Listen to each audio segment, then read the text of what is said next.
سلام، اینجا در ولایت بخارا هستیم. در شهر بخارا نیستیم اما نزدیک، در طرف چی نام دارد؟ چار بکر زیارت است. و من از فرانسیا آمدم.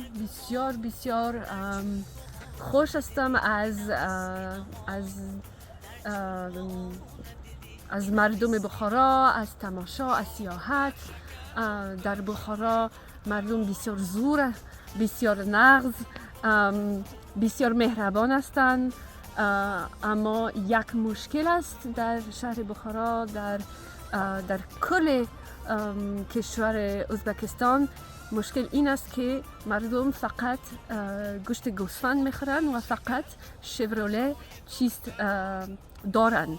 از او خاطر ازبکستان نیست، این نامش شورولستان. این نظر من است. بیاین. در بخارا مردم زبان توجیکی گپ میزنن، اما یک لهجه دارن. از او خاطر من همه نمیفهمم.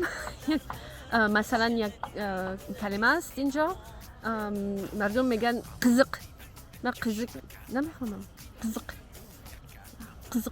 قزق به فارسی جالب یا به روسی چی است؟ اینترس نه.